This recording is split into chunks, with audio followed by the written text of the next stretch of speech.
chance to hear it, so let her tell it. People on the streets say Sabrina speaks. Tune into the show, she will let you know. Tell all your friends and family.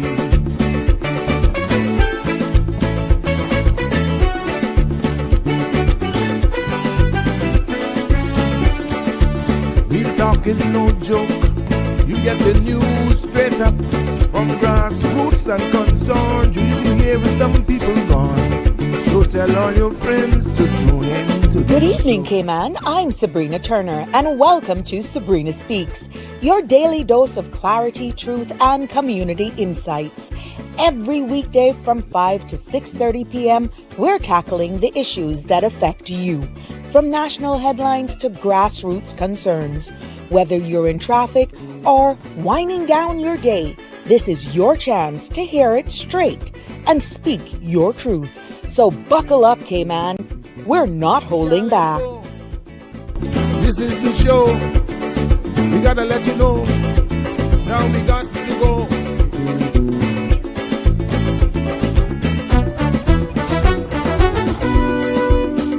And now here's Sabrina. Good evening, good afternoon, hello, wherever you are. It is a pleasure to be back. I'm your host, Sabrina Turner, right here with another edition of Sabrina Speaks on CMRTV.com. How are you? How's your Monday? How has it been? How has been your weekend? I hope that you had an enjoyable one and is ready to take on this work week by storm. I'm wishing everyone the best, and I can only say to keep it real and keep it positive with yourself. That's where it first starts. But it is indeed a pleasure to be here with you again on this Monday afternoon as we usher in this final work week of the month of July. Oh my God, I cannot believe how time has flown. This year is pretty much over. And here we are. We just have to give thanks and embrace every day as if it is a new day. Well, I hope that everyone, with the exception, and so unfortunate with the headlines of that fatality that we had here early in the morning, my sincere condolences go out to the family, friends, and loved ones of that individual who lost their life here. Yet another death on our roads here in the Cayman Islands. And, it's always heartbreaking to hear that when we lose anyone in our community. But, here we go again. Another fatality, and it'll be one I'm quite sure that resonates big time with the immediate family that has been impacted. A number of MVAs as well has happened over the weekend. And we're just appealing to everyone when you're on these roads to make sure that you proceed with caution and be mindful, not at all pointing any fingers or actually assuming what happened. That's for the RCIPS and the investigators in the traffic department to do that. But just understand and be mindful that we're all sharing our roads together, and no lives should be lost if we're adhering to all of the traffic laws and protocols here in the Cayman Islands. So again, my sincere condolences go out to the person who lost their life on our road. Hi, Miss Connie. Welcome. First person to comment this afternoon. It's a pleasure to have you as usual with us. And how was your weekend? I hope you had a good one. And I know it's hard to get out of the weekend relaxation mode. I guess you can see how I spent it, right? Yeah. I was definitely relaxing this weekend with friends. And I shared that with you just to give you a little motivation and encouragement to just enjoy life, to honor those moments. But yeah, Connie, what did you do? I hope you had a good weekend, and I hope that you were able to be all relaxed and ready for the work week, and that you definitely produced today because of all of that rejuvenation that you did over the weekend. But yeah, good afternoon. Hi, Miss Linda. A pleasure to have you join us. Haley Bailey. Yes, I try. I try. Uh-huh. Your weekend was great. I am so happy for that. Hey, Sean. Good afternoon. It is a pleasure to have you all commenting here because it makes a world of a difference. I know a lot of you are going through withdrawals because there is no cold, hard truth. That morning show. So definitely I will do my best in this platform to make sure I keep you engaged and updated as best as I can in my forum. But, you know, I posted the show today and it's titled because of the commentary that have been received in a lot of domains here in the Cayman Islands. And you will see me referring to notes because it's that in depth. And I want to make sure that anything shared here and in this space is coming from an informed perspective so that there's no misunderstanding. And I want to make sure that we engage in this conversation and you too are allowed to call in and participate. There is no guest lineup per se, but I know we have persons who are passionate about this topic that I'm about to embark on. And it's called The Shifting Sands of Belonging. You know, Caymanian Status and the 1977 legislative turning point. Here we are, 48 years later, still looking at immigration reform. And the best thing in life is to know exactly how we reached here. And I know that this is a very emotive topic for a lot of people, and especially those persons who found themselves being ghost Caymanian.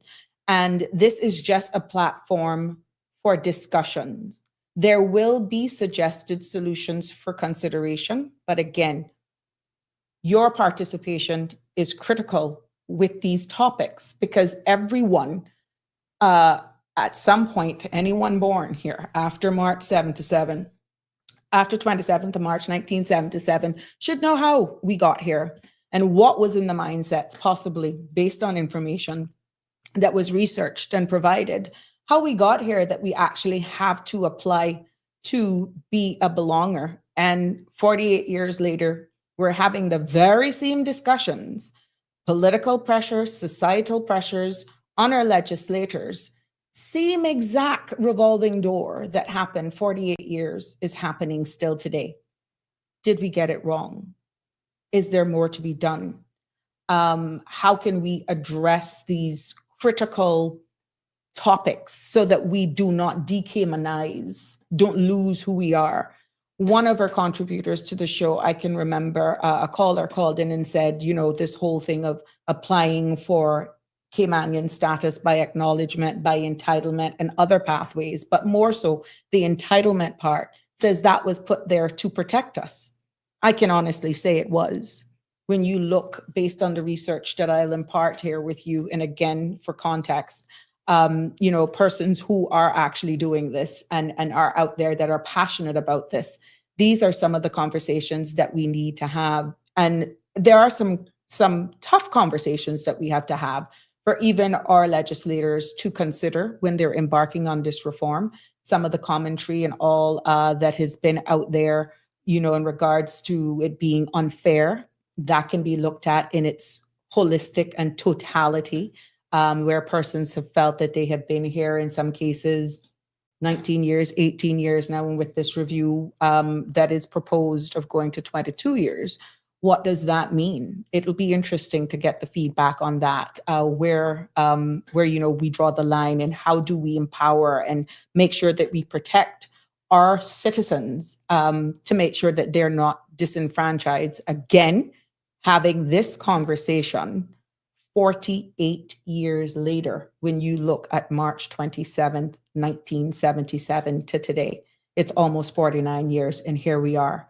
Have we improved? Have we gotten better? Have we continued to erode our very own fabric is where we are. The social divide, belongership, this generational, it's really going to be an interesting discussion. This could possibly go into a multi-series discussion because I will have persons who are in the industry that will be joining me later on, be it this week or they may actually join later on today. But it's just a matter of historical context to break the ice.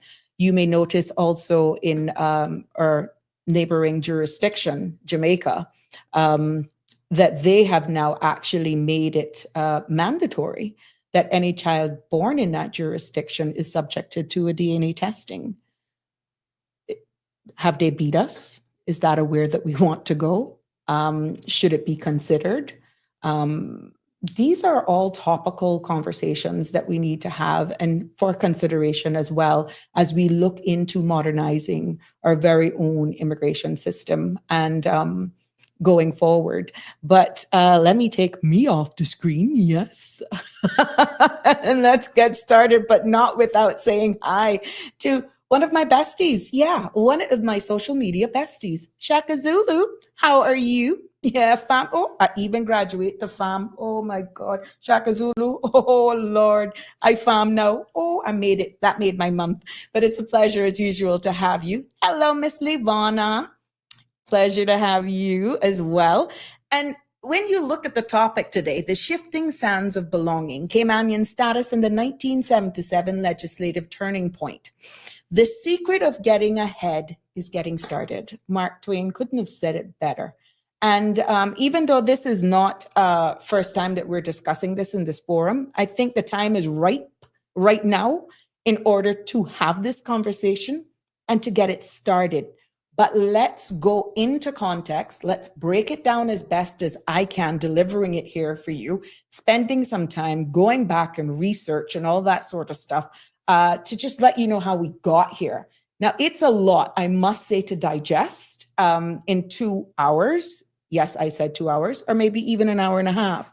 But you determine that. And it's your discussion, your engagement that actually makes it, I want to make sure that I'm delivering at a standard that you appreciate and you can understand. Yeah, hi.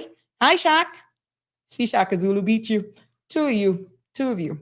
But it is indeed a pleasure to have you all here. So like I said, getting ahead is getting started. Mark Twain couldn't have said it better. And again, you're all invited to participate in the discussion this evening.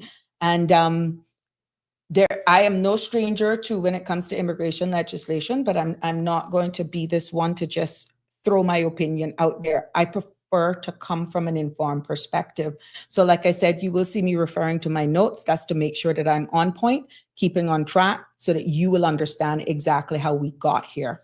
Now, when you going into the conversation, hi, Miss Marjorie. It's a pleasure to have you here with us this evening. It is indeed great to have you all here. Now, let's look at the evolution of Caymanian identity when it comes to law. And this is going to pretty much encapsulate where we're going to go and dissecting it as to how we came from the 1971, where the legislative policy at that time was called, the piece of law that governed us was called the Cayman Protection Law of 1971. And the impact at that time, when it came to Caymanian status as we know it, was to establish initial framework defined by Caymanian as of right based on birth or parental domicile, meaning living here or their residential status. Because prior to March 27th, 1977, any child born here, their birth certificate was it. And you became a Caymanian by virtue of just being born here. Then in 1977, they introduced a law, an amendment, where a requirement that one parent at the time of the child's birth had to demonstrate or prove that they were born here. And that pretty much redefined what domicile is. Anyone who's actually gone through the process of acknowledgement, be it by entitlement, you will notice that there's an affidavit that comes there that asks about whether or not the parent was domiciled at the time of the child's birth. That was actually introduced back in 1977. And that restricted automatic way of just being considered Caymanian. So just being born here in 1977 was where we saw that shift again, going back to that caller, that contributor that says, look, this acknowledgement process, as bitter of a pill as it is, was really put there to actually protect those who were born here, okay? Then in 1983, the UK United Kingdom Act That was in 1983. The British Nationality Act of 1981, and I'll break that down as well. The key impact on status, that was then breakdown, reclassified citizens of the United Kingdom and colonies. And there's a discussion that I had earlier with someone who's quite familiar with this, and I know that they're going to be joining us. Hence, I'm telling you, we're going to have this as another part. In 1983, when there was amendments made, it was really to protect British nationals, or actually stopped British nationals at that time for running for political office. Yeah. And it was that catalyst that actually enacted redefined the imperial nationality influenced by local belonger and the concepts. So again, everything going back 48 years to where we are today, unfortunately, was actually doing the very same thing to protect our citizens. But it feels as though we have gone so quickly without the lack thereof of educating as we go along that it didn't make sense. And now, a 1977, further compounded by a 1983 amendment to the British Nationality Act, has further complicated it because it's two separate pieces of legislation. Current proposed of 2025, the proposed immigration law amendments actually propose 22 years that will wait for status for foreigners, foreign spouses and long-term residents, tightening marriage and permanent residency routes, reformed. They're even going to revisit the point system. So what is the primary effect of this amendment or this revision, as what is being proposed or recommended, would be to further tighten, yet again, pathways to status and intensified control over population composition. Now, so that's breaking it down from 1977 to where we are today. But looking forward, the whole idea of the 1977 law was actually put in place to protect our people. And the conversations being had now with the recent reform proposal, we continue literally to grapple at the complexities of immigration policies. And whether it is because we're not having sufficient data, sufficient information in order for us to do more public awareness, I think is where the gap is, because we are seeing a lot more persons that are, one, by right, are upset that the people are standing up and saying this is what we want and we need to do more for our people. But then the understanding as to why any person being born in the Cayman Islands on or after March 27th of March 1977 has to be understood that it's there to protect. Outside of that, if that was not changed from 48 years ago, any person being born here would actually be to two non-Caymanians, would actually be a Caymanian, and then that would be passed on, which is why we are having this conversation today. Some of the things, to be honest with you, and with the ongoing discussions that are ensued, to be honest, questions that needs to be considered on a wider subject is, as the government move forward with these proposed amendments, economic impacts and social preservation is one thing that we need to make sure that we have pretty much a balance. How will this proposed 22-year waiting period for Caymanian status, particularly for those spouses or long-term residents, really impact Caymanians' ability to attract and retain foreign workforce essential for, let's say, its financial services and even the tourism industry? Now, we know that's another topic. We're going into minimum wage. But these are balancing the act that has to be taken into consideration when we actually have this discussion. Okay. What other specific economic analysis has been conducted to project long-term effects of such stringent measures at this time on foreign investment and labor supply? This is just thought-provoking questions for consideration. I'm not here saying that I am the solution for all. I am not. These are just some of the things that builds into immigration reform that needs to be taken into consideration so that it's balanced and don't tip the scale one way or the other, but it's fair, preserving our Cayman Islands for our citizens. Another piece of legislation too that also has to take into consideration would actually be the marriage law. And I will be having a guest that will be joining me later on to actually give perspective on exactly where the marriage law plays into the entire immigration reform framework. So one of the main questions, going back to the shifting sands of belonging, is who is a Caymanian and how that status is acquired in central to overall identity and governance in the Cayman Islands. And when you look at the pivotal movement in the definition occurred that happened on March 27th, 1977, before this date, now mind you, individuals born here generally acquired Caymanian status, as I alluded to earlier on, automatically. That was because you were born of the soil. But because of the amendment of number 3 in 1977 of the Cayman Protection Law, that enacted on the grounds that this particular date of March 27, around that time, this new law introduced a requirement of evidence that at least one parent was Caymanian at the time of that child's birth.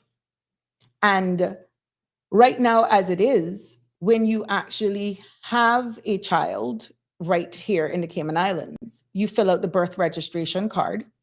The mother or whoever is there pretty much fill out the child name. If the child has a name, there is a period of time where the child has to be named. But nowadays, you can go on Google. Many people actually ask Google to assist them, or they already have a name for the child at the time of the child's birth. You fill out that form, and you are declaring, well, we know who's the mom because we know who did the delivery. But when it comes to the paternal side, it's whatever is written on that birth registration card. You follow me so far? It's whoever's name is included on that birth registration card that is the father. So the law introduced a requirement, evidence that at least one parent at the time of the child's birth. And as long as that is the case, and we have two persons who were born here, then that was fine. Now, this change signified a profound policy decision to shift from a more liberal style to a more protective side. And this change, altered that legislation that one had to prove that they were Caymanian. The parent was Caymanian. Now, this legal reform has left an enduring legacy, as we rightfully say. It's actually a big pill to swallow, and continuing to shape, as we see it right here now, discussions and policies to this day about how a child and why a child has to apply for nationality of identity. And to this day, we're still grappling with that.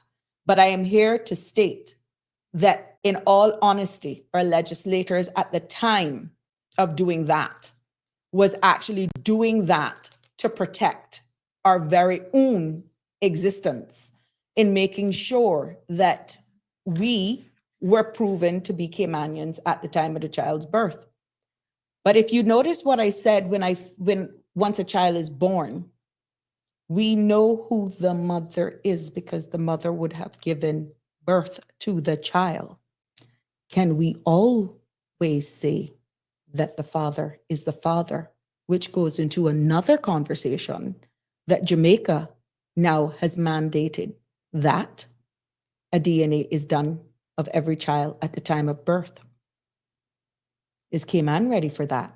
Is this something we should consider? Not digressing, these are real conversations, okay? The Cayman Islands, of course, we decided to remain and close remain as a crown colony back then. And when the administrator reporting directly to this whole Westminster system, we were headed down the path then for constitutional review that actually made it what it is today. And the precise date, the genesis of this change, marks a critical inflection point in the legal framework governing our very own Caymanian status as we know it. Now, understanding why is what I alluded to earlier on. It was a protection for us as we are evolving and as we continue to see less and less having children, as we see the true definition of generational Caymanian born to two Caymanian parents pretty much dilutes, almost evaporate. It is a harsh reality that we're almost racing with the clock because time will not wait on us.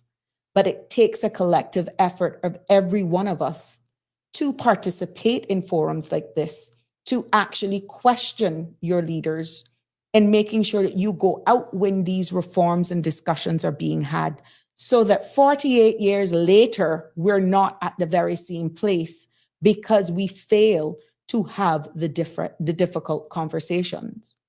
Maybe, in fact, one of the things that we need to do, so there's no doubt who parents are, is maybe consider that. Do you think Jamaica was wrong? Do you think it's a breach in one's privacy? Do you think so? What's your take on that? So it should be very interesting to see how that evolves in Jamaica, but bearing in mind, they're not subjected to British overseas. They're not a British overseas territory jurisdiction. They can actually call these shots on their own. They can actually do that. We're a close-knit society. Is this a conversation you want to have with your representatives? Is this something that the Cayman Islands may want to consider? How much parents, how much fathers are out there right now possibly paying child support and the child is not theirs? These are big conversations, but because the name is on a birth certificate, how do you know? Do you want to do that at 25? Or find it out on one of those websites where you do this family tree thing? These are some of the questions that we as a society need to just be mature. We can agree to disagree on this platform, but we can do it and exchange it respectfully. But these are some of the obvious things that if we're going to really have a true immigration reform, exactly what Jamaica has done is something maybe we need to look at. How much persons right now are paying child support? Possibly that the kid is not theirs. There's another side of that, the erosion of the social fabric that we have for family unit as it is. But is it fair? Child and parents. Does fairness even have a space when it comes to knowing who your biological parent is? These are some of the difficult conversations as to why 48 years down the line, we're having this conversation as to why I have to apply. And God forbid if some of us have to really apply at age 40 and 50 that says, oh, because your parents weren't married at the time of your birth. And unfortunately, even though we know who your mother is, because you're claiming that from your father, you're going to be subjected to a DNA test. These are the conversations that are being had right now in real time. And oops, you're in your 40s only to find out your father isn't your father? Cayman, are we ready to have this real conversation? Or are we going to continue to kick the can down the road? Let's see what Shaka Zulu is saying. The paternity test should be mandatory, no doubt, especially if the mom is not a Caymanian. And Miss Marjorie as well agrees. I say yes. Tests should be done to determine who the father of the child is. Now, would it make a difference? And I thank you for your feedback. Would it make a difference in, let's switch it around now. Would it make a difference whether or not the mother was a Caymanian? Should the DNA test still be considered as mandatory? It's very interesting. Good evening, caller. How are you? And you're live on Sabrina Speaks. I'm okay, Auntie Sabrina. How are you? I am fair to fine. Long time no Fair hear to from fine. you. I Fair to know. fine. Listen, I'm a bit late to class today, but I wanted to ask, Mm-hmm. in light of this topic, Mm-hmm. I believe that everywhere around the world, I mean, there have always been cases of paternity fraud. Mm-hmm. Not saying that all women will do it, but we all know the concept of, this one get jacket and that one get this and that. Mm-hmm. What are your thoughts on every birth? As soon as a child is born, there needs to be a mandatory paternity test so that come issues like immigration, come issues like divorce, we don't hear anything about, oh, well, that's not my child and that's not this and da da da. Well, What are your thoughts on my love, you are late to class because that's exactly what we're talking about. And Jamaica has imposed it. So my opinion is I believe, my personal view is that it should be done. I think Jamaica, I think Jamaica beat us on this one. And I think it's something that if we're actually going to look, caller, at immigration reform, that this takes into serious consideration. And because like I alluded to earlier before you joined in, I says right now, a child being born in any facility here in the Cayman Islands, because it's no longer just a Georgetown hospital, okay? The birth registration card is filled out by a parent. And we know who gave birth to the child. That's not a question.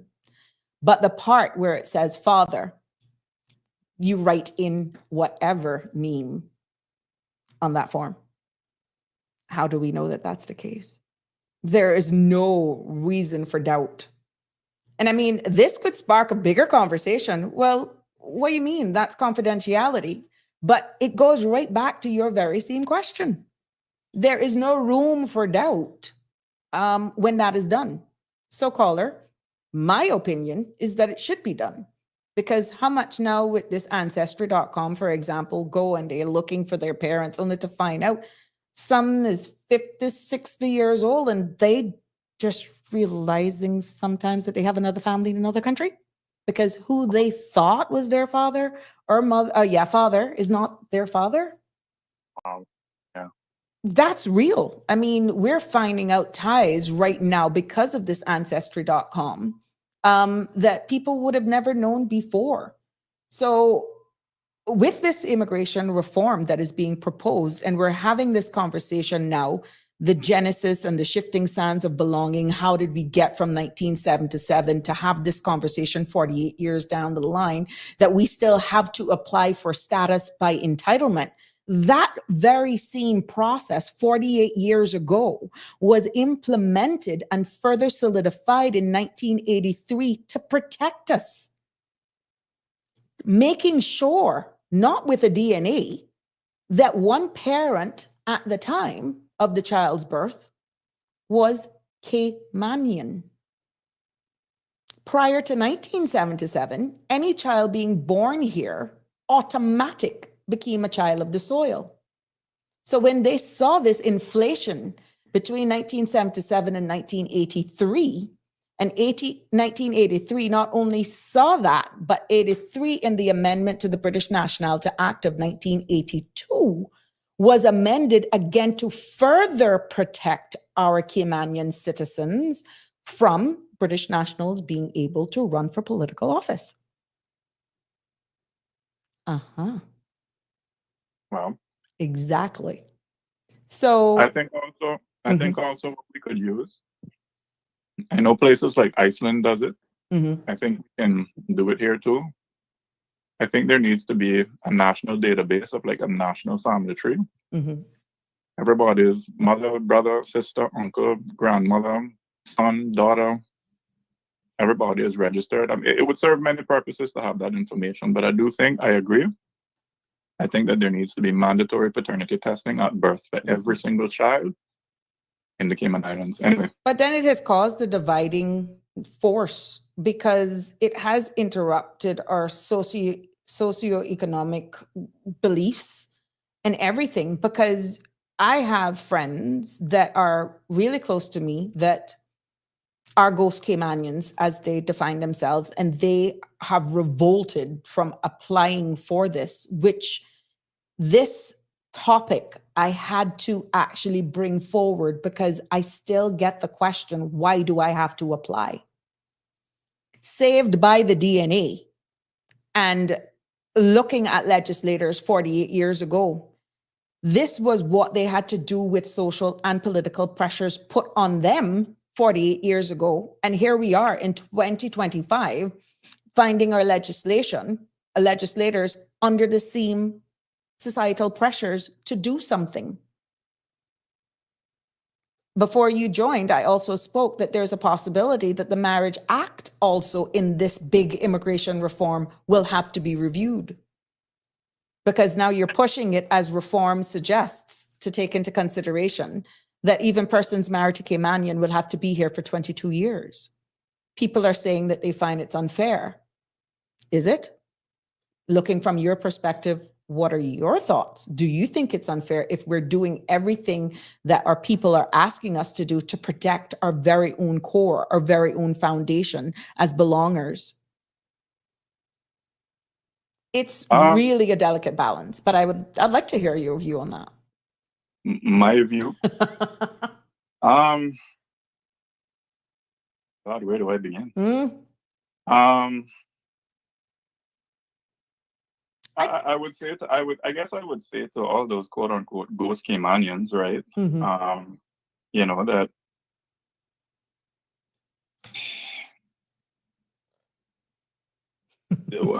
why not? I mean, I mean, this is your show. This isn't my show, so I don't. No, but your opinion matters. Your opinion matters. Because if you were, I don't know your age, but if you were born before 1977, you would be subjected to having to apply. Okay. If you were born, after 1977, you would be subjected to having to apply. Many of us don't even consider this until we either got married to a foreign national or we have a child that's applying for a scholarship. Okay. So a lot of people don't think about it, which goes into a different conversation, like I alluded to or I had in an earlier show, where the Cayman travel document does not make you a Caymanian. Right, that just makes you a British Overseas Territory citizen. And that document is just a travel document. That's all it is. That's all it is. It doesn't make you a citizen. What makes you a citizen is exactly this application process. But isn't it the same in England, though, Sabrina? I think they're trying to modernize it to define it because of the influx in immigrants that are coming over. They are actually trying, but because we are caught in this discussion piece, because if you even look at it right now, British nationals, despite us being a British Overseas Territory jurisdiction, they can't just come here and work without a work permit. But how does it work when a Caymanian goes to the UK? Do they need a work permit? You see the fairness? I'm going to listen more. I want to hold my opinion first. I want to listen more. I like to listen. That's why I have 2 ears and 1 mouth instead of 2 mouths and 1 ear. So thank you for your contribution. It's always welcome. Again, this it makes a world of a difference. Yeah. Okay. See, Michelle Woods, she commented, yep to what, Miss Michelle? That is that they have to apply for a work permit. I'm not so sure what you're saying yes to. Now, looking at the demographic shifts and the rapid economic growth in the Cayman Islands, back in the late 1960s and early 70s, that we saw exactly this proliferation of population growth as Cayman evolved, and they saw an expansion. And it was actually thanks to the financial industry that we have to actually give thanks to for sustaining us, and the tourism industry as well. Now, this boom led to these legislative measures in protecting us because, of course, you're having all of these people coming. We didn't have the skill sets in order to deal with the proliferation of the growth in our society. And it made sense. And we wanted to basically make sure that at that time, and I got some stats here, statistical data from the period of 1960 illustrated that the demographics transition, the total population, right, at that time in the Cayman Islands grew from 10,249 in 1970 to 16,677 in 1979. Now, this demonstrated a remarkable increase. Now, when you look at where we are now, heading to 100,000, and we're still having this conversation, protecting Caymanian identity and opportunity is going to be critical and key. Good evening, caller. Welcome to Sabrina Speaks. You're live. Hello? Hello. You hearing me? Yes, I'm hearing you loud and clear. Just to tap in on what you're saying. Yeah, just you can turn down whatever radio or whatever it is you have on so that you can speak to me, because there is a delay. oh, okay. I turn down everything. You hearing me better now? Yeah, well, I was hearing you all the time, but you were listening to whatever was being played in the background. So go ahead. You can talk freely now. Yeah. I was saying that after Hong Kong, after Hong Kong got independent. Mm-hmm. Go ahead. Yeah. England decided that they had 250,000 colonial citizens left. Mm-hmm. And they were going to give them all UK citizenship. Mm-hmm. But it couldn't be equal with England, because if England had make a law says it's equal for Caymanian to go live in England and live as an English citizen, and all English citizens can come to Cayman and live, everybody from England would have already moved to Cayman. Cayman would have so much people we couldn't deal with it. But now you understand why, right? You're getting it. That's why these provisions had to put in place. Right. So a English person coming here will have to get work permit. Mm-hmm. Mm-hmm. But what about those persons now? We're looking at our indigenous Caymanians, our generational Caymanians are being upset, are being disgruntled that they have to do this application process, caller, is where we're focusing this from. Understanding from 1977, 48 years ago, it was put in place in order to protect. And then in 1983, then it was definitely solidified, again, more protection. In 1977, you had to demonstrate that any child born here had to prove that a parent was Caymanian in order to be deemed Caymanian, aka status holder. I understand all of that. But I have one little key point I want to put across to you.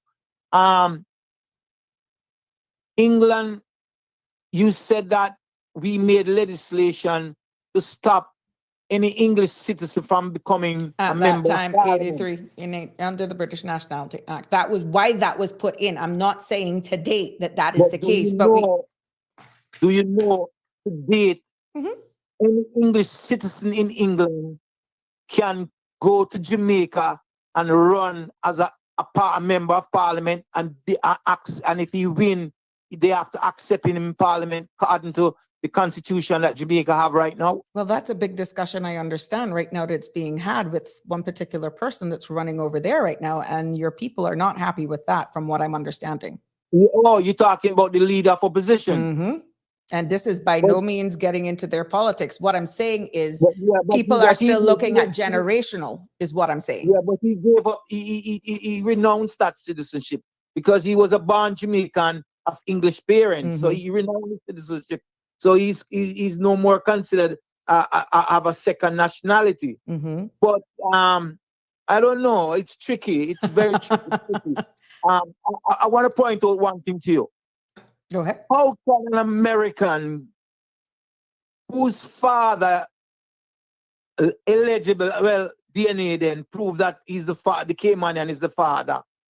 Mother is from another country, and that Caymanian, that person can come to Cayman, get Cayman status, and become a member of parliament. So I don't understand either. I didn't follow you. How can go start from the beginning? American citizen, Someone born in the U.S. Mm-hmm.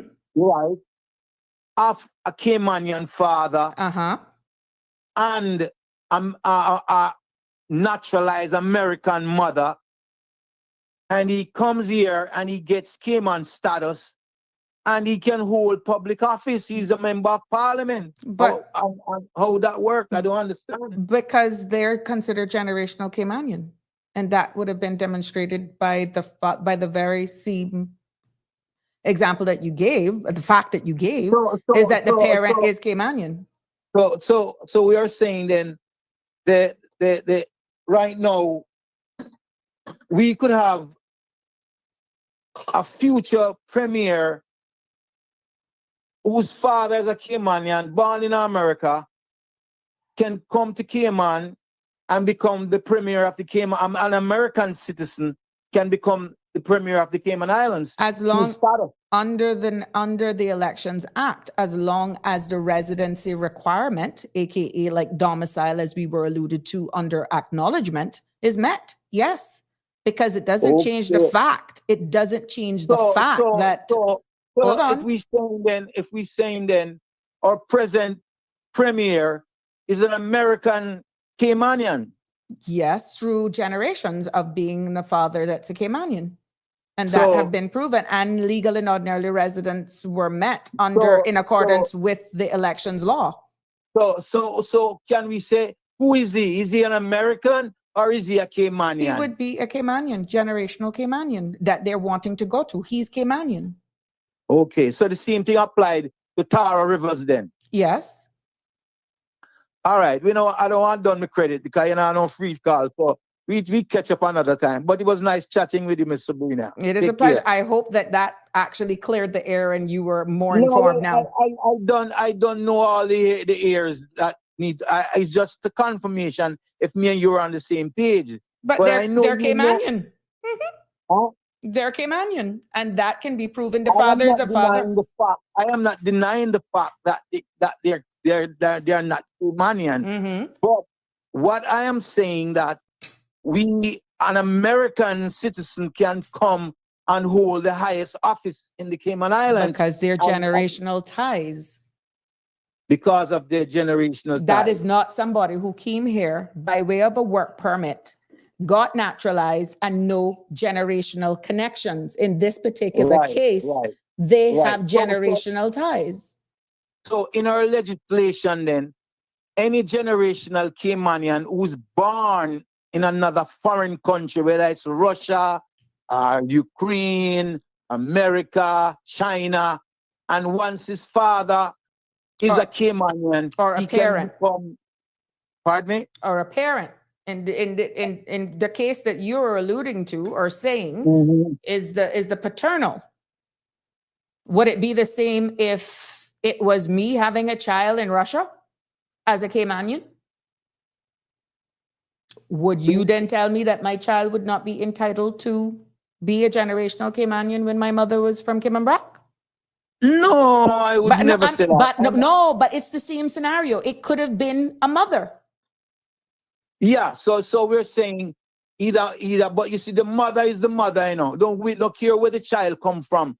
Anyway, mother, as you said earlier on, once the woman give birth to the child, there's no, that child comes from the mother. The mother doesn't need to do a DNA to but prove it's the father that we have to prove correct, which is why it goes into the question. No, in Jamaica, before, they used to, the woman just go down there and tell them, say, the child name, for example, Woolness. Okay, and then put the child as John Woolness. But in the slot, you see? Yeah, in the slot where it says father, if the father doesn't go with the mother at the registration to sign that he acknowledge the child at birth, his name can't go on the birth certificate. Correct. That section is blank. Anymore. I don't know. Cayman still Cayman, and the woman can go down to Glass House and tell them that the father is whatever. Could be you. Bush, It could be John you. Brown. Or they call you. Me? No, But I get your point. I get your point. So it's law now that the father name can't go on the birth certificate Unless you prove paternity. Oh, so it's not even consent again. It's mandatory. Yeah, down there. It's mandatory in Jamaica. So what about Cayman? That's why we're having this discussion. That's exactly why this discussion is ensued. What is the present situation? Can the father go with the mother, whether in wedlock or out of wedlock, and say, I am the father, and sign the name? Yeah. But do you know again also, if the woman is married, the father doesn't have to appear at the registration, and the child will get father name. Correct. And the father name will add to the birth certificate because she's a married woman, and the father does not have to be the biological father. Correct. Which is why this discussion is being had, unless there is something that is really come into question as to the paternity of the child or who that child belongs to. It's whatever is declared on that registration form at the time of registration that would be stuck. So what you're saying then, we need to get legislation in place where the father, be it married or not, is what Jamaica has instituted. Even if you're married to the woman, correct. Your name can't go up on the birth certificate without DNA consent. Pretty much when you do the spinal cord blood for the baby after the child's born to see different things, the blood type, yada, yada, yada, there's so much that could be used from that. A DNA can be done right there and then. All right, Miss Sabrina. You get me? I know you're on par. You're on par. I like it. There's not even any harm to the kid, to be honest. Yeah, but did my argument make sense? Of course it does. Every argument makes sense here. We can agree to disagree on this platform, but are we mature enough to have these conversations in taking us into the next crossroads? Into the future, because we're at a crossroads right now in the Cayman Islands. We're looking at so much things, and the world is moving on with or without us, but we need to protect who we are as Indigenous Caymanians, but it's being done at a balanced, fair, coming from an informed approach. And maybe exactly what you said and what Jamaica has actually done is a step, is definitely a step, because you have to break that generational curse somewhere along the line. Anyway, Ms. Sabrina, I want to done the credit, so I'll go and listen to you on the air. Okay, my love. Thank you. You need to get a toll-free number, okay? All right, I'll try to work on it. Sandra said it took a while. Yeah, okay, bye-bye. Yes. Yeah, so you can see how emotive this conversation is, and this can go down into a lot of rabbit holes, to be honest with you, but it's not that it's not there. Some of the questions as well that could actually assist in data collection, in making sure all of this information is at a central drop point as well, is it not like government doesn't have all the information in order for this even national ID. But if our locals are feeling that it is a bad taste in their mouth in order for this process, so to speak, to actually take place, which, by the way, entitlement was not a charge. I think that was another slap in Caymanians' faces, that they were charging for you to prove that you are a belonger. But unless things have changed, I have removed myself from the practice now over 5 years, going into, 5 years almost. There was no charge for once you were 2 Caymanian parents and you're getting your child that acknowledgement by entitlement, there was no government fee. So if you're actually being charged the $50, possibility you're applying for the wrong section. It was just an administrative process that has to be done. Now, if things have changed, I stand to be corrected. But that was also one of the deterrent factors of Caymanians saying, why should I have to apply and pay for proof that I am a generational Caymanian? So when you look now going into another element of this, Shaka Zulu, let me just make sure I can read your thing here. Hold on for me, caller. What is Shaka Zulu? No, that's fairness. Makes sense, Auntie Sabrina. It's a question of population size. The UK economy can withstand individuals from Cayman working there. Okay, they can withstand Caymans working there, but it's not the same in the Cayman Islands the other way. It's true. You're quite right. Hey, Clint. Miss E, no, that's CE Banks. Hi, good evening. And we're going to go straight to the lines. Good evening, caller. You're live on Sabrina Speaks. I just called him to say good evening, and I got nothing to say on this because it's been in a rabbit hole and it needs to stay there. You heard what I say about it, so I think I'm not going to more to say because I do agree with it. And as far as I'm concerned, it's been down a rabbit hole, so it should stay. Sometimes they come out with it, so it should stay there and don't come out.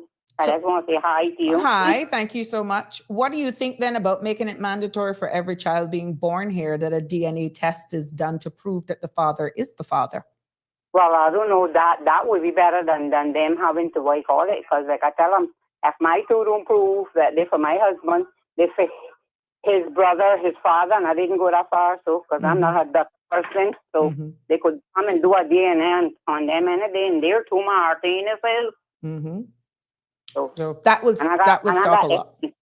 But it would be good because just between this, I know somebody wrong here, and I feel sad for her because apparently it's not just between me and you, though. We have between me, you, and 112 people. It don't matter, but apparently, I'm not calling no name, but apparently she got 4 fathers, and neither one of them is the father. Because a couple of days ago, she told me 4, and then the aunt said, "Not for my brother," and her mother died, so I said that's very sad. Oh, because, wow. And then a family member of mine raised her, but she's not, because he was married to the mother. He not really her father. But 5 different people I hear that in there one saying, "Not for my brother, not for my uncle, not for this." So that is very sad. Right. To me, you need to know who your father is, and I think that negligent on the mother. So very sad. Well, it's sad in that case because what happens then, unfortunately, when you don't know who the father is? And then, at the end of the day, let's say in this particular context, the mother is not a Caymanian and don't know who the father is. What are you going to do? A drive? I mean, come on. That's it. This person is Caymanian born, whatever. And that's why I say, actually, how a child for old dog, make sure your father they know who the father is, because to me that's a terrible situation to get in. I know who my father was, and he did, but I know who he was. And I know my mother had 8, and we don't know half, nor quarter, nor checkerboard. We are whole sisters and brothers. Right. But maybe this is something that from a public health standpoint could possibly be viewed, looking at the cost implication. There's always a factor. Nothing is free. This one, but them old DNA cost plenty of money, so is they going to get it free? Because some poor people ain't making afford it. Exactly. But if it is a public health thing, and again, all the financial implications that are being taken into consideration for the immigration reform, that should be factored in if this is the road the Caymanian populace want to take, where any child born in the Cayman Islands it needs to do a DNA test at the time of child's birth before that father's name is applied to that birth registration card. And that is a cost implication. I agree with when they're taking these fathers to court and making them mention these kids that not for them, because I don't want to say, but I can prove it, and a DNA wasn't done, and that's why. And I know that person maintain them till they get that they could maintain themselves. DNA wasn't ordered by the judge. I know a fact. I can go in a court and prove that. Yeah. So at the end of the day, the public discourse on the challenges is, even when you think about this 22-year requirement that is being proposed, some of the adjectives that are being used is saying it's disgraceful, it is a hateful proposals, and it is really and truly revolve around a delicate balance between the economic needs and overall which we cannot take away from that fact until we start to build our technical skills to be able to have a Caymanian, however you want it, generational Caymanian status holder, persons like yourself, persons that are ghost Caymanians. We have to be honest. We depend a lot on foreign labor. They just say that this person was his child father, and they just went to the court, and the judge just ordered so much money per month. And then the person so stupid about they didn't want to have to go to court and didn't want a scandal, and they just forked the money out, and they just took that to the place where they had to pay the money out there by courthouse. Every month were coming out, and they paid that till the child now is up in the 20, because it was somebody that born in 91, so this big 30-year-old person now, but that's a fact. I can prove that. Right. And they're still saying, I don't know, they're saying that they're for the person, but some people say they're not owning them unless the DNA is done. Has no first, so that's the fact. Right. So that's another thing I do agree on. No judge shouldn't be ordering you to pay for somebody if they're not sure that you for them. Right. Yeah, but it is an ongoing and increasing conversation that is had, and it's causing some form of anxiety to a certain degree amongst our own Indigenous Caymanians, our own generational Caymanians, and those who have actually have been here and want to have assimilated into our society, and who want to really be a part of us. So it is that balance that we're actually trying to overcome these challenges. But I feel that at the end of the day, that the impact that it will have on our society has to be measured.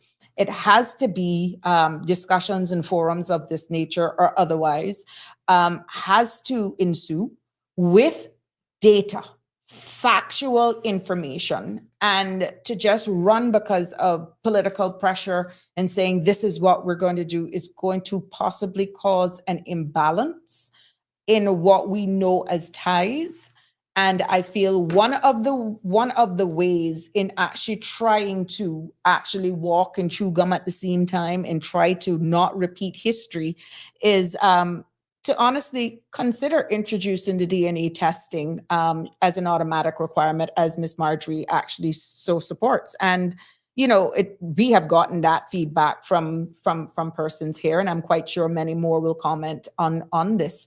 I don't think it's any harm, but to look at the financial implications, looking at it from a public health standpoint and from a wider lens, I see no harm in doing that. And if you're actually embarrassed that it's being done, we can deal with it with dignity. Coming from the medical profession and having that, it just requires legislative fortitude and the support of persons to add this on as a different tier as well. So it is one of those things. Danny, Marjorie Moncrief, communism, really? Danny is saying it's communism. But you agreed, Danny, that this was a way of protecting. Wouldn't you want to know whether or not you're the father of somebody? If somebody just randomly right now goes to have a kid and put the father is Danny Warren Jr.? Interesting. Yeah. And you don't know until the child is 18. I hope I'm understanding exactly what you're saying there. Yes, Sabrina, I born Georgetown. How does that work? Miss Morner, you were born before March 27th, 1977. So at that time, you would be considered being a child of the soil. You would not have to apply for acknowledgement by entitlement because of the very date of your birth. And as I alluded to when I started the show, that would not be applicable to you. This only comes into play on March 27th, 1977, to be honest. And that is something that we actually have to take into consideration. I'm trying to merge two calls. We have two callers. We have Mr. Denny, you're also here. I have you merged with another caller. So first caller, which would be Eldon. Hi, I have to call in again because I'm still trying to follow things. So is it that people feel like the lab cost for the DNA test would be punitive? Is that where the backlash to why? If we do it, no, it has been support thus far. The only commentary that says communism is the other caller that's on hold, to be honest. And I would love to get his feedback on it. The cost implication is something that can actually be, if the Caymanians insist this, that they want it to be done, can be absorbed in the whole immigration reform process, and it will be deemed as something automatically, possibly by public health. As a part of one of the testings being done at the time of the child's birth. So then my question then would be, okay, what of, I'm a Caymanian male. I go overseas and I have a child with a woman in her, country. Mm-hmm. And that child grows up and that child wants to come here and, they want to apply to be Caymanian. I mean, provided they, whatever else is stipulated in the immigration law. Mm-hmm. I mean, how would they also have to do the DNA test? Is it all? Because well, under current legislation, without what is being recommended with this DNA talk, if you were not married to that mother at the time of that child's birth in that foreign country, you would have to do a DNA to prove paternity, that you are the biological father, to apply for the acknowledgement. That's how it is now. Yeah, that's how it is now. What we're saying is, even if you were born here, here is what we're looking at, that paternity should be done, because saved by a marriage certificate, which we all know that does not solidify that the father is the father. That's the only how a DNA is not required for acknowledgement by entitlement.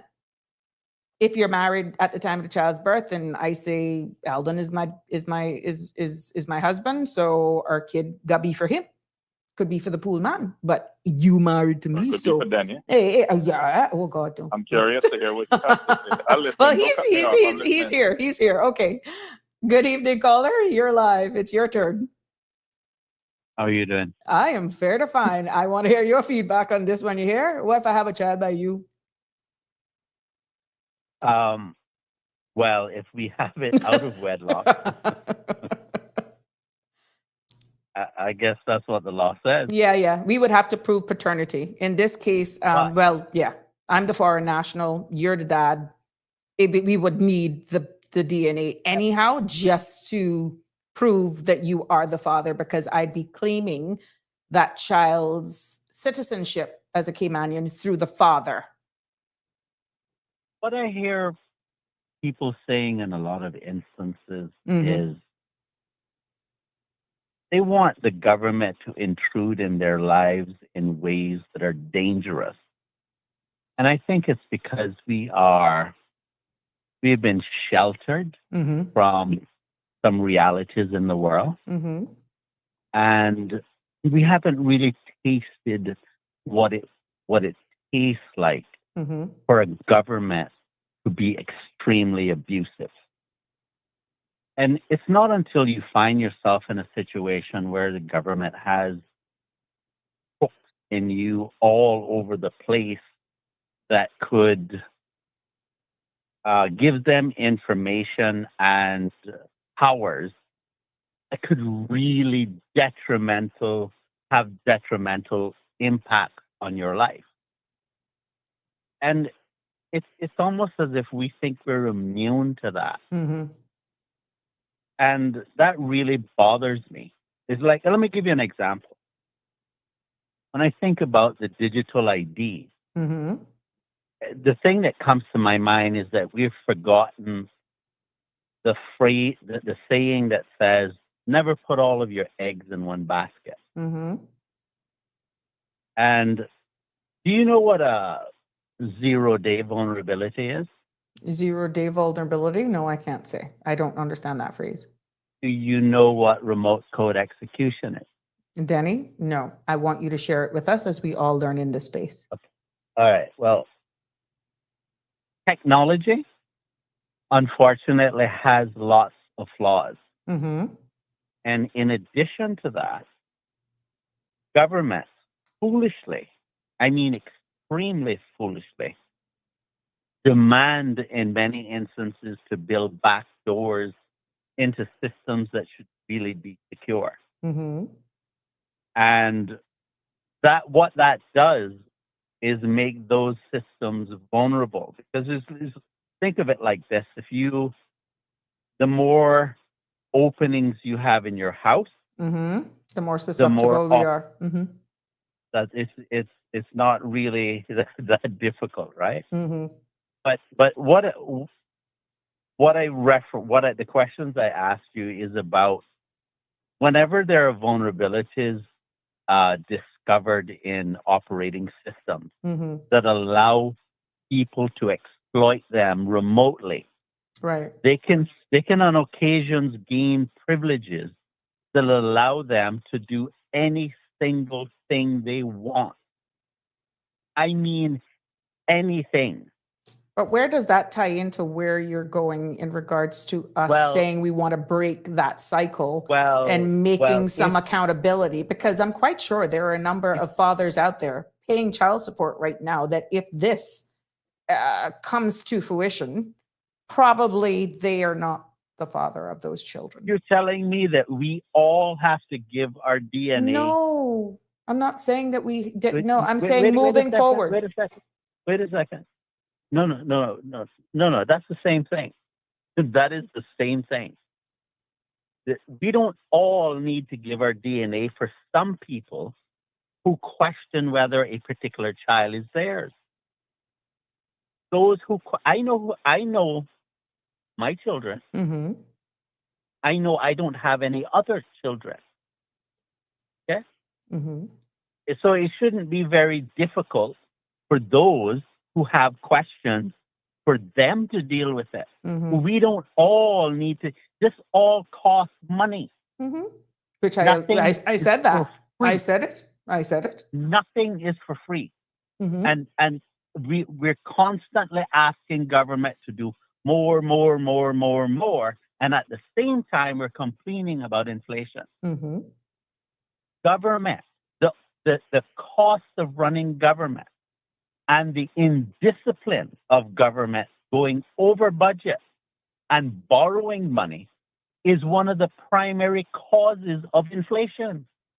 But we're trying to protect who we are. And this could be one to require everybody to do it, just to make sure that those who have questions can do it.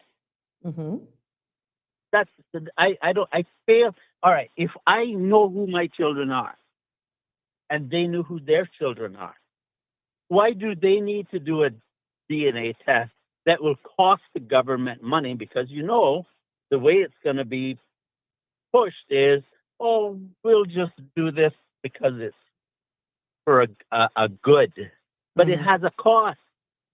We don't need to expose ourselves to that kind of cost for a few people who don't know are unsure of who their children are. That is a waste of money. Okay. It is a good example of how government fail. And guess who pays the bill? The people. We do. And then we get all stressed out because we can't make ends meet. But then we want government to do more. This is nonsense. It's a waste of money. But do you think the accountability should be the person who is in this particular conversation and making sure that whoever is uncertain about their children, it should be done in their case, but not across the board. But as it stands right now, unless somebody blows the whistle, you would never know. That was not the topic of today's discussion, mind you. We were just going into context of how we got from 1977 to here. And we drew an example. I drew an example that Jamaica has actually made it a requirement that all children born into the DNA. That is why this went where it went. And based on the comments. There are plenty of things that are happening in the world that we should not follow. We're not saying that. We're just, this space, Denny, is not line, hook, and sinker. It is a public forum for us to discuss. We can agree to disagree, and you have weighed in on it. Now, that may not be the same stance of everybody else.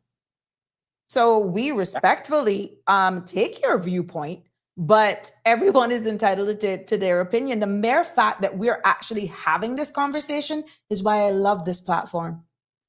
Well, because I want to hear your side, which is why I've said I supported you. I absolutely agree. And I at the beginning of the show, at the beginning of the show, it was you that I was referring to when it came about this acknowledgement and entitlement. I said, we have a contributor to the show that says, look, this was put into place to protect us. So it absolutely is.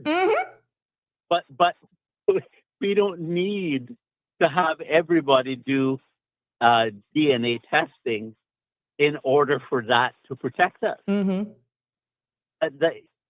All right. I did up the applications for my children. I took it into work. And it was, I don't know. Did you pay $50? Did you pay, or there was no fee for you? To tell you the truth, I can't remember. Because it's not supposed to be a fee. But the point that I'm making is that it wasn't difficult. It didn't take that long, although I can't remember exactly how long it took. I'm thinking 2 weeks, maybe 3 weeks the most. And it was done.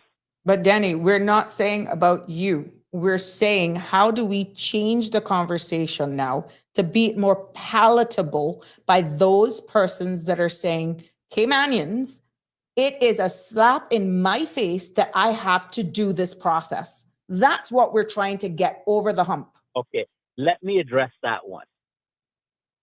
Why would it be a slap in your face to have to get an acknowledgement of status when we are the ones who have chosen to be a British overseas colony?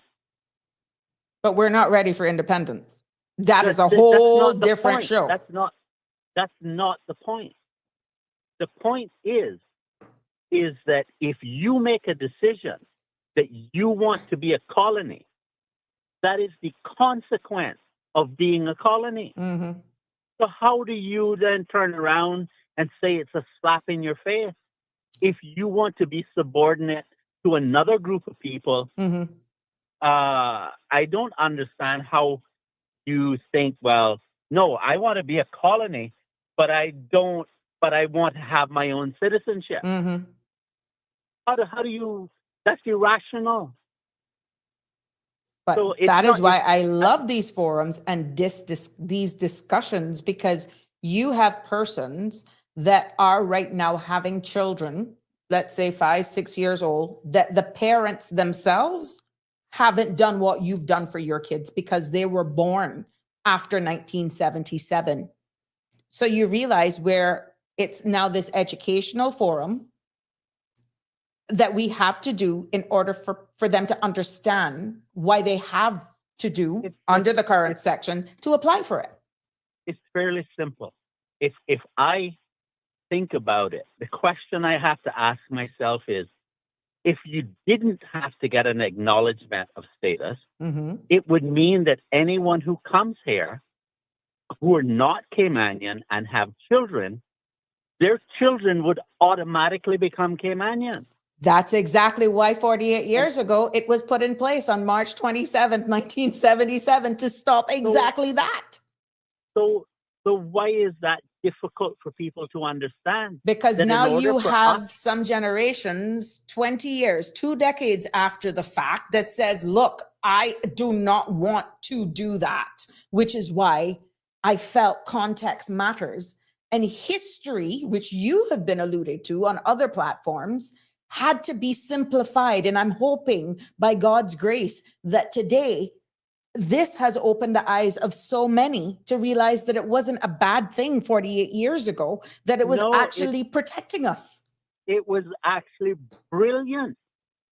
It's brilliant because it's simple, it's effective, and it's the best we can do unless you want to go independent. Correct. There you go. And so, I mean, for the life of me, I can't imagine why someone wouldn't want to take the least difficult route of addressing the issue, and that's status. All you have to do is go down to General Registry, get your birth certificate, prove who your Mama or dad is. that's right, and you do that with a birth certificate that you get there from government. Because they were born before 1977, so that's easy peasy.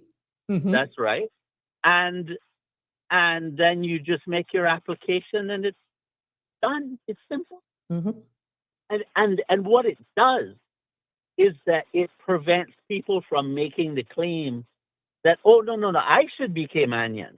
Do you understand how difficult this conversation would actually be if it wasn't for those provisions put in? Yes.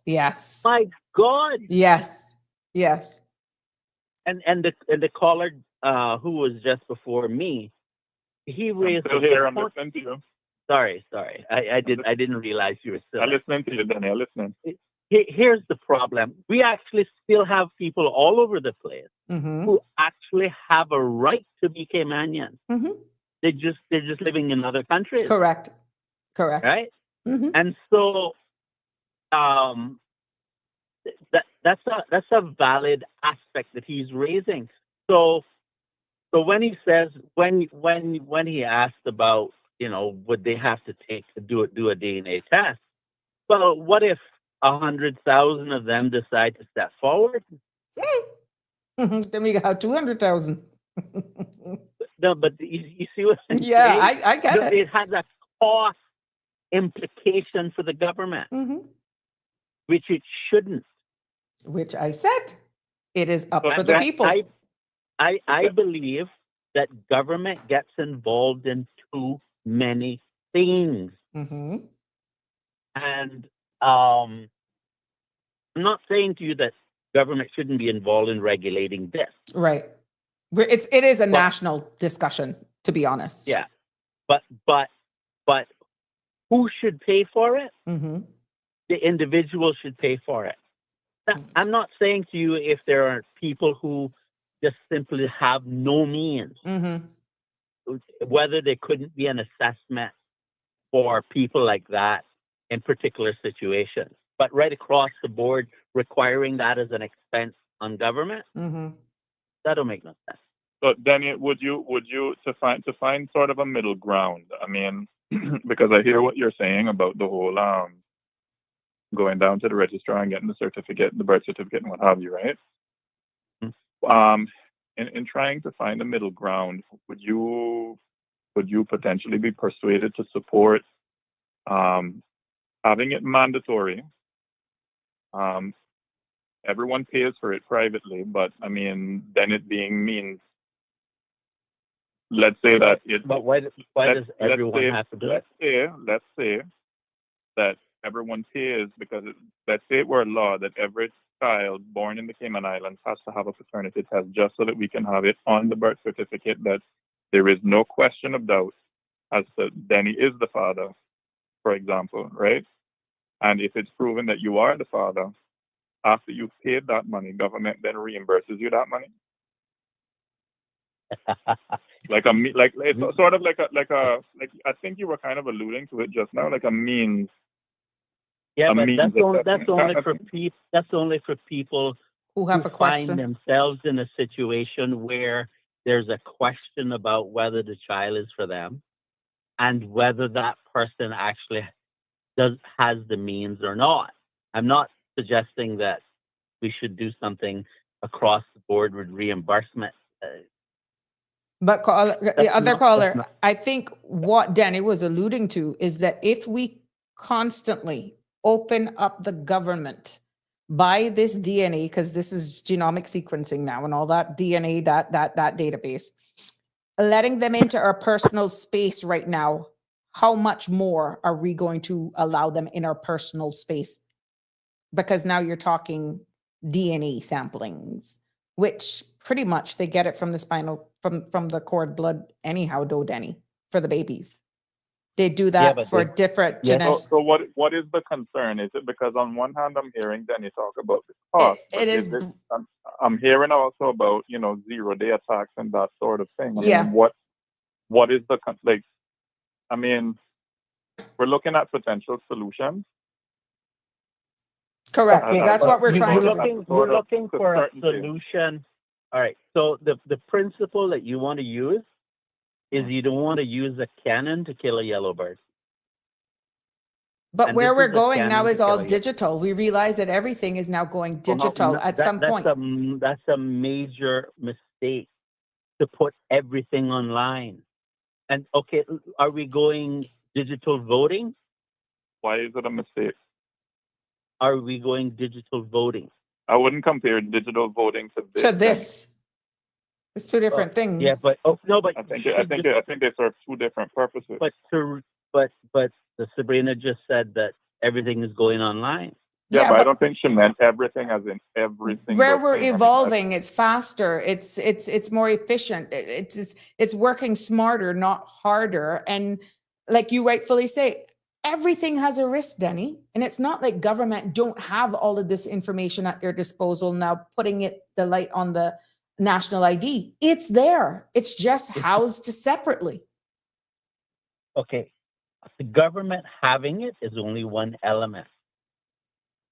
But when you have a vulnerability, all right, let's look at the way the law is worded right now regarding the digital ID. The ID number is considered public information. That means that anyone, including your worst enemy, can lawfully possess your digital ID. And they can do things with it that can harm you. You see, what the problem with law-abiding citizens, generally speaking, is that when they look at security, they think, well, this is going to protect me. Mm-hmm.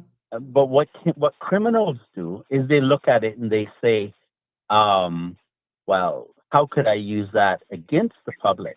Mm-hmm. And so if you want to think about how you're going to protect yourself, you need to ask yourself, first of all, how can I attack whatever it is that I want to protect? Mm-hmm. What are the vulnerabilities, right? And what I'm saying to you is that just one example, and there are many more, is that an attacker can say, okay, I'm going to collect all of the digital IDs for the people that I want all of their information from. And I'll just sit back and I'll wait until a vulnerability is discovered in the operating system. And then I will attack the system, gain access. I will know what I'm looking for because it's associated with the digital ID, and I will exfiltrate all of the information that's relevant to that person. Mm-hmm. What you have to understand is that when you lose control of the information, it's gone. This isn't so much about, it's partly about government and what can go wrong in government, but the even bigger problem is what happens when criminals target you. But then you'll always have criminals. I mean, the corollary to that is then let's get rid of credit cards, because credit cards, I mean, credit card fraud is a thing Even all your over the debit world. cards. Do we Yeah. get rid of credit cards? No. There are actually very interesting ways in which you can significantly reduce credit card fraud. I'll give you an example. But isn't it the same thing that could be put in place with all of those people encoding to safeguard ourselves? I know one particular presentation that I was in, I mean, the user, the Let me holder. tell you why not. Let me tell you why not. This is an actual conversation between me and Ian Tibbet about security. The problem is that the information won't be encrypted at rest. But you have to understand the reason why that's not going to be the case. It's because government isn't going to be managing all of this information themselves. Government is going to hire private companies to manage the information for government. And so this information isn't going to stay within government. So how do we move forward though, Denny? We can't just stay in Flintstone age. We're not in Stone Age. Okay. We are We are leaps and bounds ahead of many countries. Mm-hmm.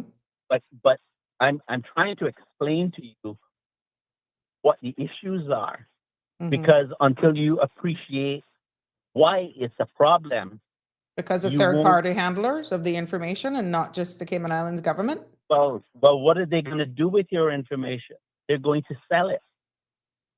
How do So we know big that? data- Wouldn't that be built into the MOUs and understanding where confidentiality is concerned? Big data, well, big data will have access to the information. Mm-hmm. And you could write whatever you want in an MOU, Mm-hmm. right? But big data will have all of your information.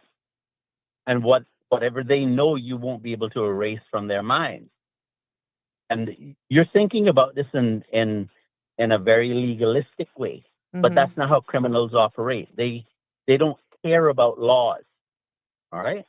And a government is not going to have the capacity to manage all of this information themselves. So let me get back to the point that I was trying to make about whether information is encrypted at rest or not.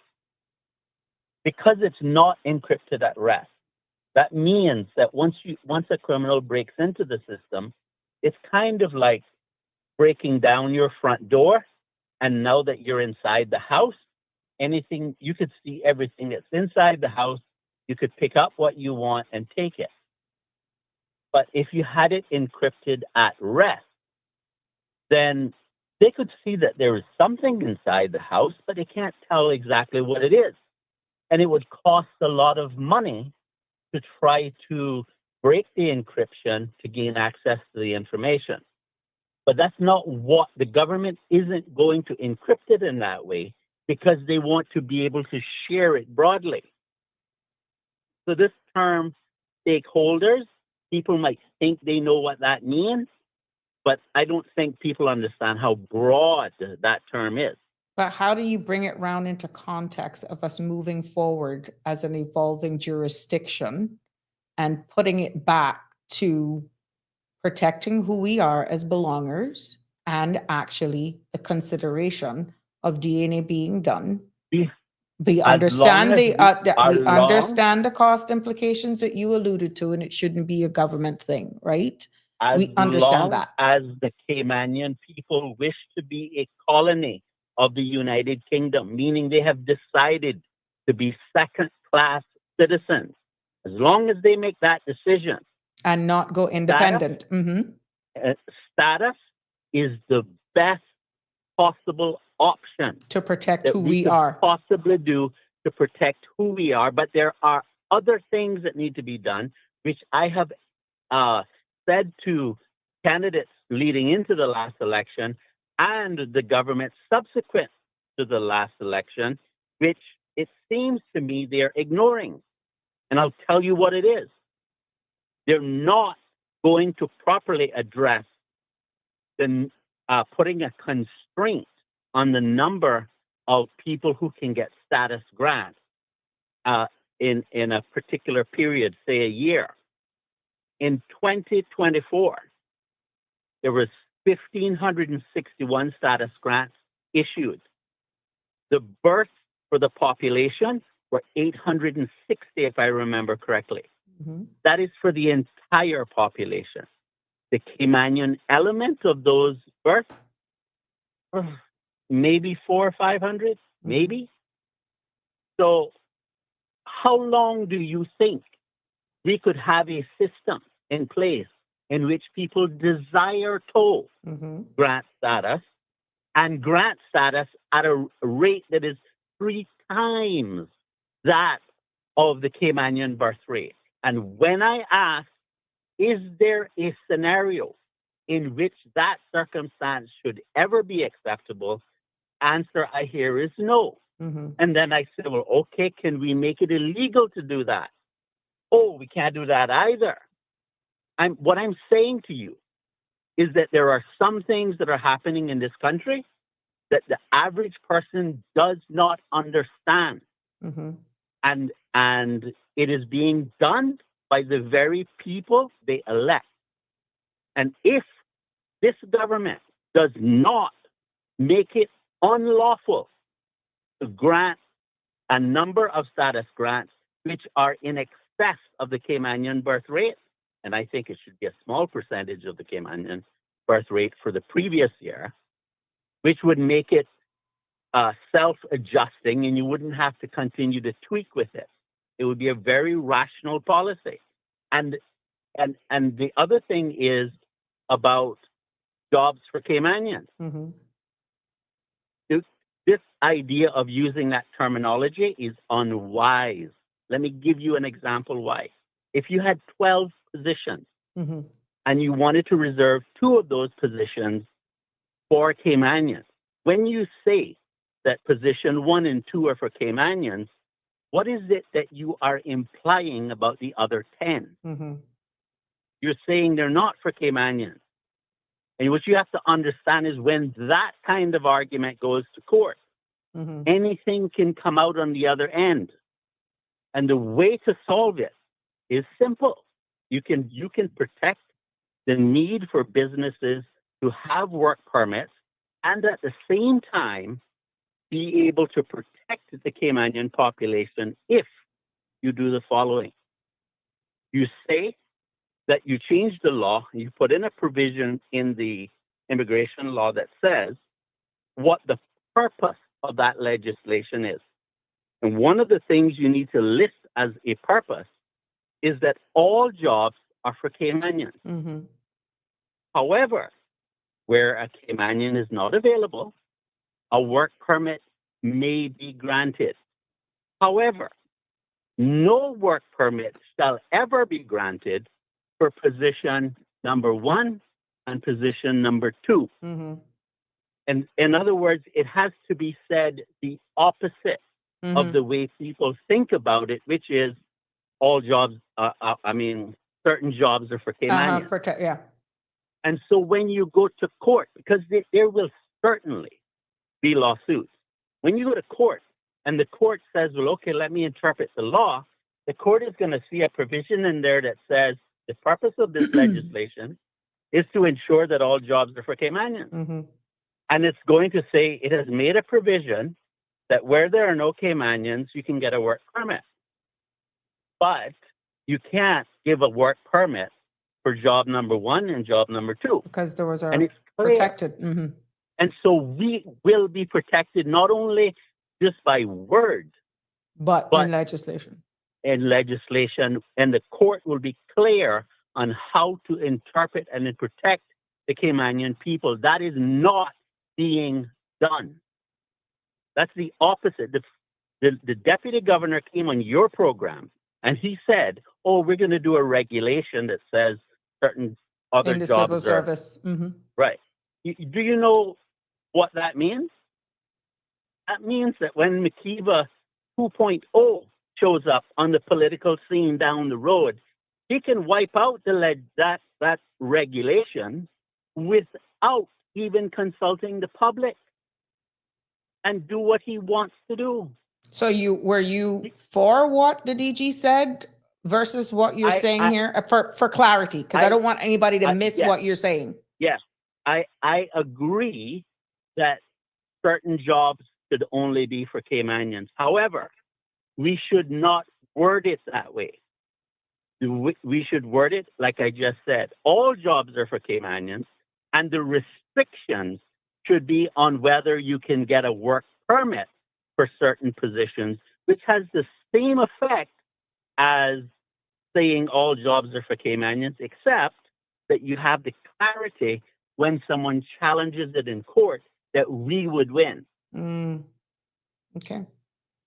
Well, callers, right. this has been very, very, very insightful. But go ahead.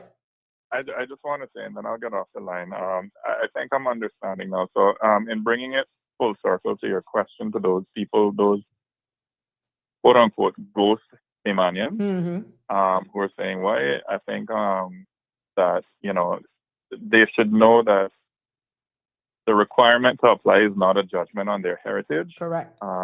It's a legal safeguard to ensure their rights are protected and that no one can dispute their status in court, and their kids, school, or at the immigration counter. So while they may feel that the process is redundant, I just want to assure them to say, well, based on what you're saying and what Denny has just clarified, it creates a clear legal record of who is Caymanian. So you can pass that status to your children, you can vote, you can access the benefits, and you can stand protected under Caymanian law. Correct. Well, as long as you wish to be a colony. Yes. I think we decided that in 1962. But anyway, I know, but I just want to say that the only reason I say it is because this is only necessary because we're a colony.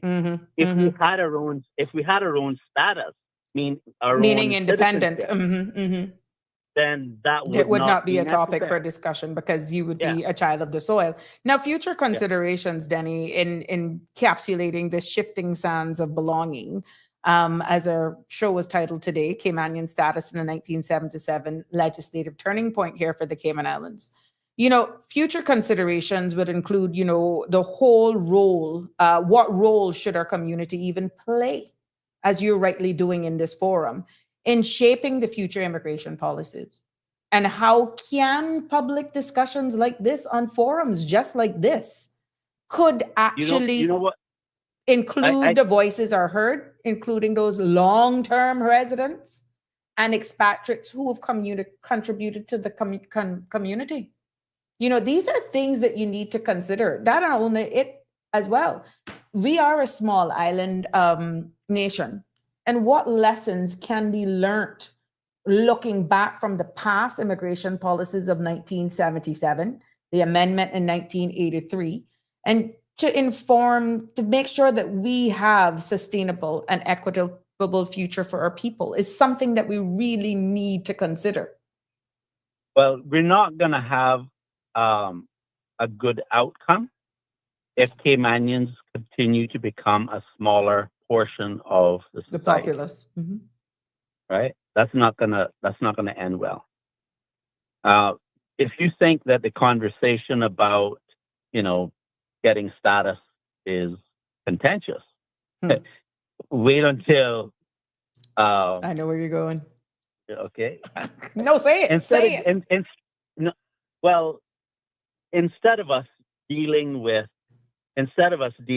that, because that opens up too many things to bring up at this point in the show. Okay. But let me just say this. What we have right now with the acknowledgement letter is the best possible thing that we could have under the circumstances.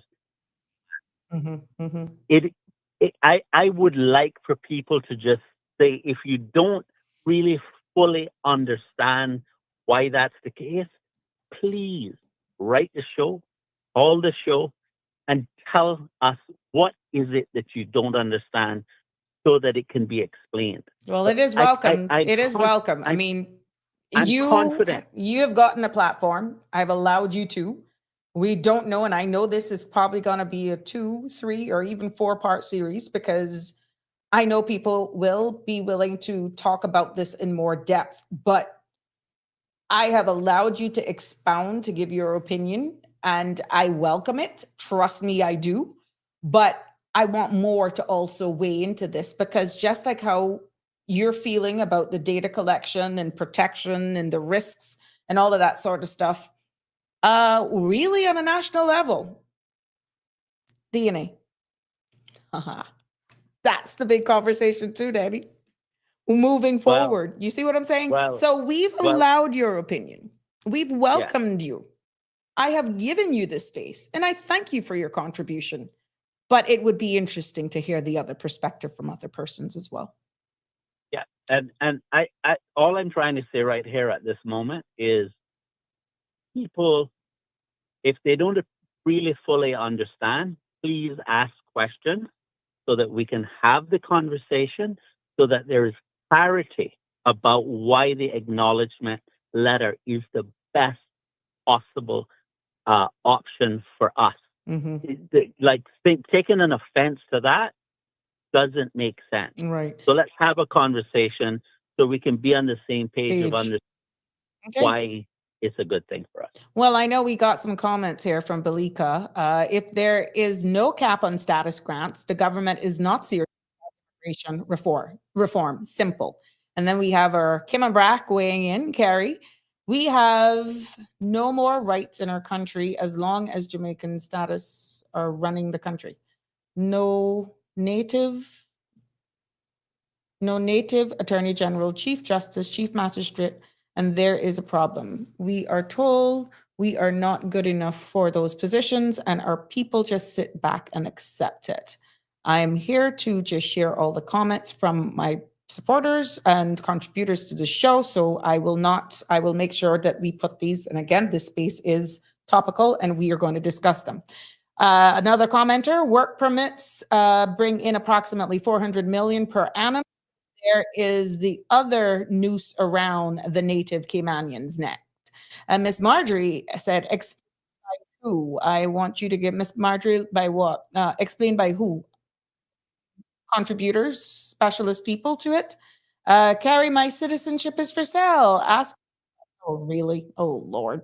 You see what Carrie talked about? Like, they're okay. I think that just jogged my memory. There's, so when you have this legislation go before the court, many of the people who are deciding these cases, they are not Caymanian. So you think about where we are in our development. Generational Caymanian, Danny. Generational Caymanian. Well, I prefer the term Caymanian. No, for clarity. Caymanian. For clarity, because some of the positions being called out here, they're Caymanian as defined by law as we speak. Now, to differentiate your mama and my background, and you see how we're already twisting for communication purposes? No, but you know that in law, there's that distinction. It only makes the difference if you limit the person who have achieved it by grant, prevent them from running for office. But for context of this conversation and what our contributors stated that was posted on the screen is why I'm breaking it down for people to understand, because we're all learning in this space. Well, I believe that the terminology in any new immigration legislation, the definition should be Caymanian and new Caymanian. New Caymanian being the one who has ancestral connections to the Cayman Islands, which is what they're now proposing as generational. I don't like that terminology because some people fail to appreciate is that what it means from a legal perspective is that what it means to be a Caymanian is to have Caymanian status. And so if you say generational Caymanian versus Caymanian status, you're blurring the reality. The reality is that Caymanian just have Caymanian status.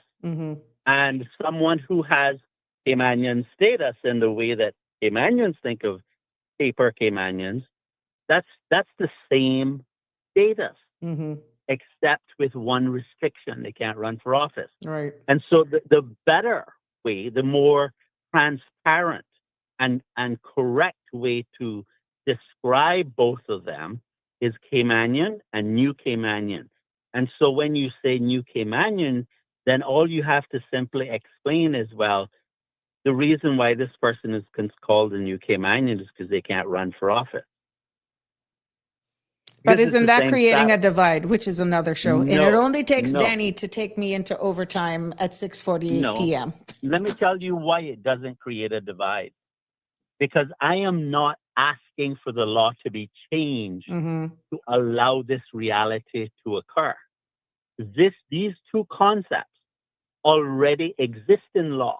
It's just that politicians choose to use language to describe them that makes it hard for the average Caymanian to appreciate what I'm saying. But no more, Danny, because this space is going to educate and inform, and it's going to be coming from a background where it can be supported as facts, which is why we have to agree to disagree. Contributors in here to this space, anything that I've said here, I can provide the links as to where it came from today, what I was alluding to from 1977, everything that I will be bringing.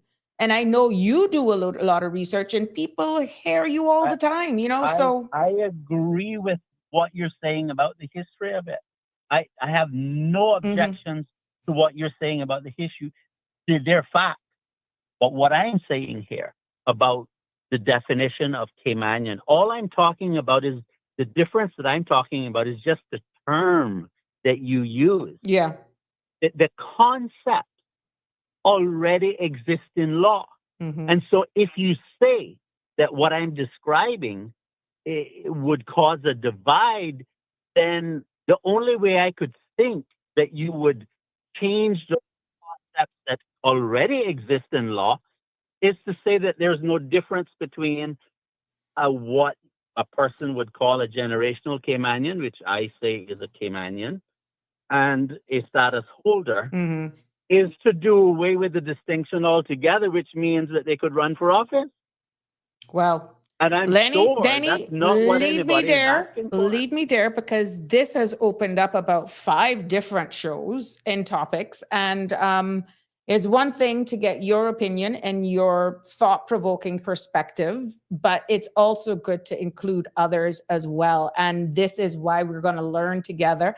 We're going to hear your views. We're going to hear other people's views. We're going to take feedback like what we see here coming through on Facebook. But I want to let you know, I appreciate all that you've contributed here today. I want to thank you for your contribution. And definitely from this, we can get so much more out of it. But this is what this space is for.